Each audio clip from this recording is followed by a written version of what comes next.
Hi, this is Emil Pakarklis, the founder of iPhone Photography School, and in this video you're going to discover how you can take perfectly sharp photos with your iPhone, even in the middle of the night.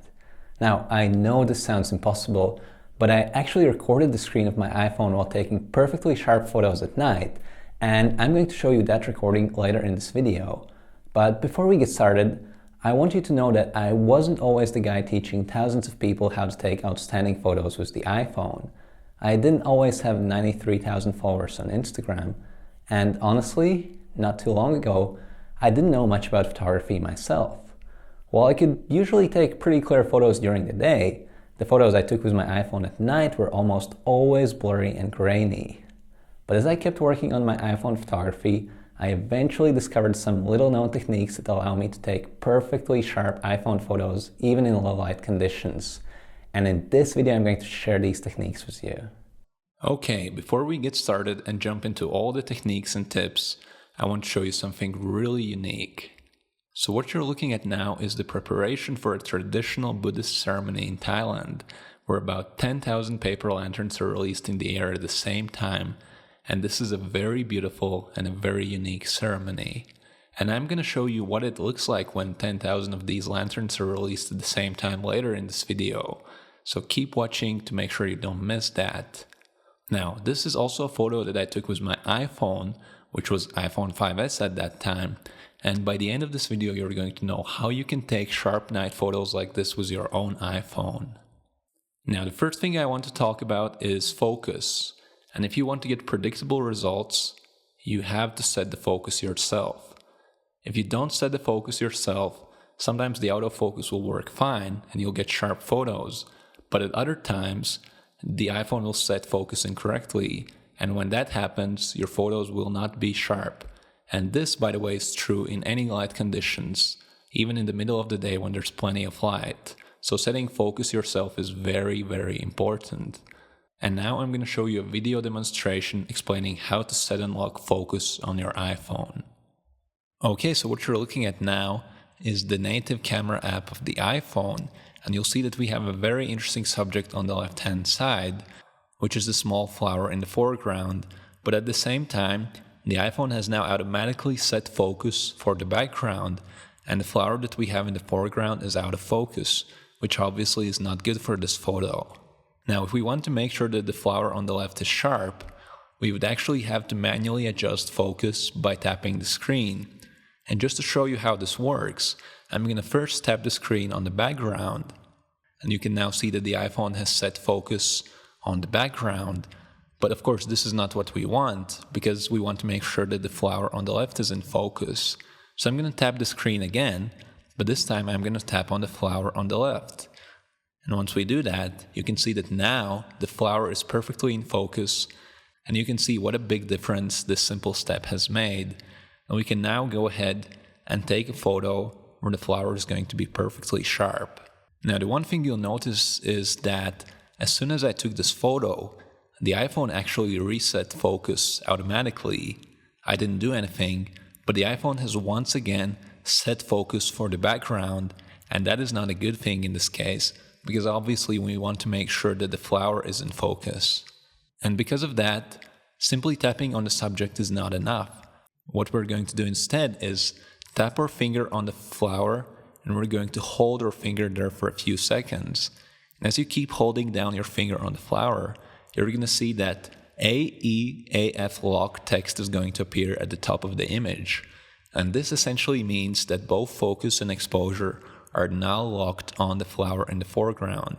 So if we now take a photo, you'll see that even after we take a photo, the flower in the foreground still remains sharp, and the iPhone doesn't try to reset focus automatically, which is a good case for us.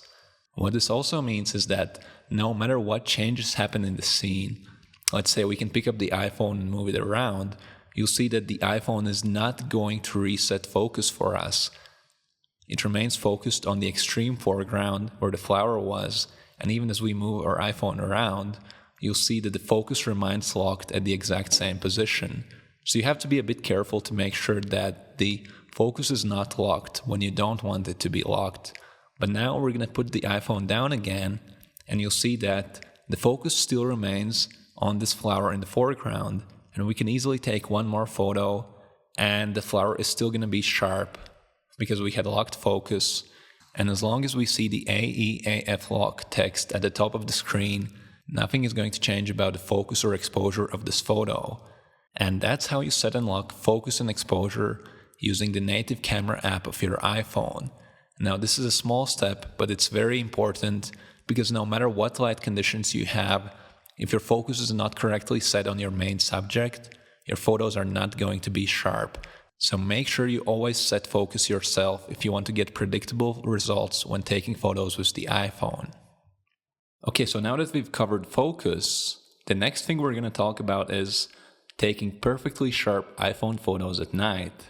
So to talk about all of this, we need to cover some theory first. Now first, I want you to understand that the camera sensor of your iPhone captures light. So if there's no light, you can't take a photo. There is no such thing as photography in complete darkness. There has to be some light or you cannot take a photo.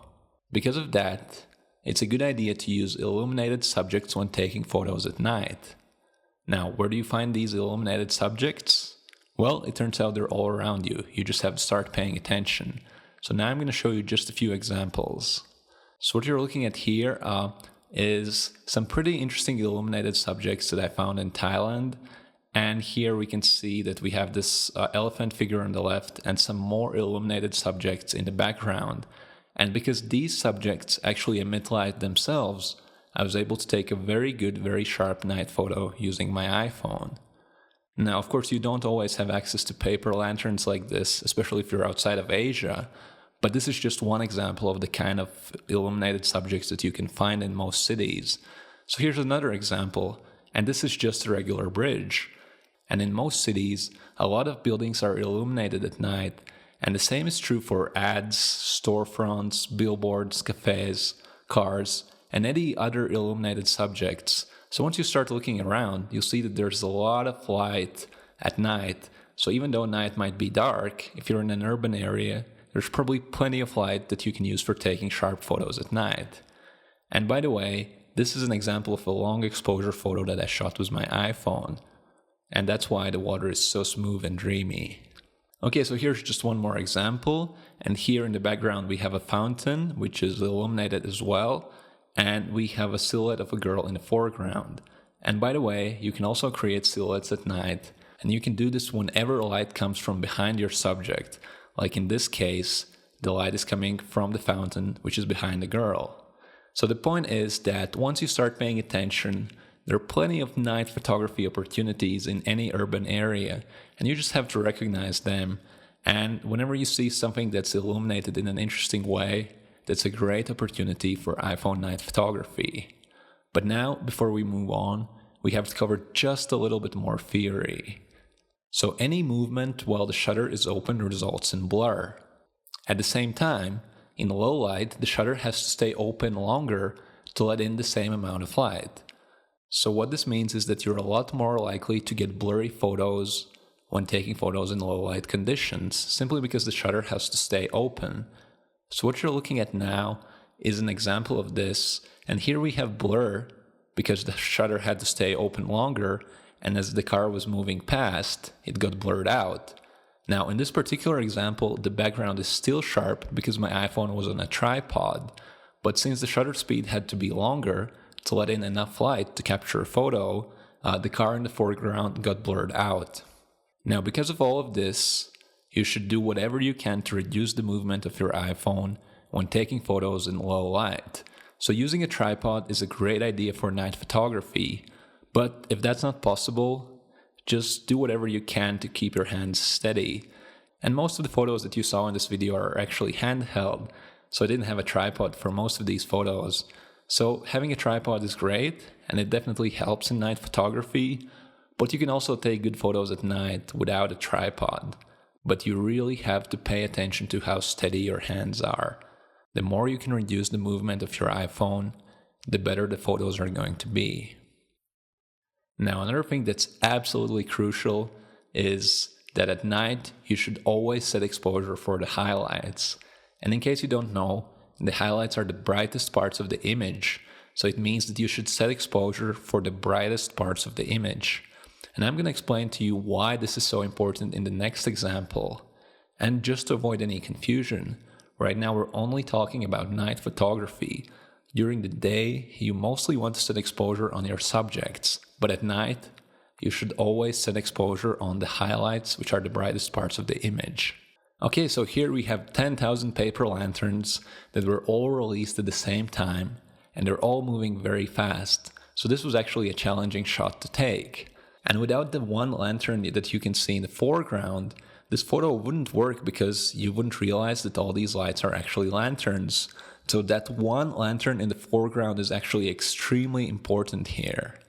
But the main reason I was able to take a good photo is that I set exposure for the highlights. And if I didn't adjust exposure here, the sky would be orange instead of black, and the lanterns would be white instead of orange. And in general, this photo just wouldn't look very good. Now, for those of you who are a little bit more technically minded, it's also good to know that setting exposure for the highlights reduces shutter speed and ISO, which essentially means that you'll get sharper and less grainy photos when you set exposure for the highlights. Now, if you don't understand what shutter speed and ISO is, don't worry, but I can tell you that setting exposure on the highlights will consistently get you better results in night photography. So the question you may have is, how do you know when you've set exposure correctly? And there's a pretty easy way to answer that. At night, you should set exposure so that the black tones stay black. So if you have any black parts in the scene, such as the sky in the photo before, make sure that they stay black and that they don't become orange or gray. And by the way, the iPhone will try to make them lighter, which is not good. And that's why in night photography, you have to adjust exposure yourself. So next, I'm going to show you a video explaining exactly how to adjust exposure for taking sharp photos at night. Okay, so what you're looking at now is the screen of my iPhone, and we have some nice illuminated subjects such as the fountain in the foreground and the shopping mall in the background that will allow us to take a nice sharp night photo using the iPhone. Now, one thing you're going to notice is that the fountain in the foreground is actually overexposed, and that's because we have some large white areas inside the fountain, and in general you want to avoid overexposing highlights in your night photos. And because of that, we're going to go ahead and set exposure on the highlights. And the way you do that is simply by tapping the screen on the highlights. And of course, this way you also set focus. But in this case, it's totally fine to set both focus and exposure on the fountain in the foreground. So I'm going to tap my finger there, and actually I'm going to tap and hold so that both focus and exposure are locked on the fountain. And that way, if any more people pass through the scene, we can know for sure that the focus and the exposure will remain the same and that the iPhone is not going to try changing focus or exposure for us.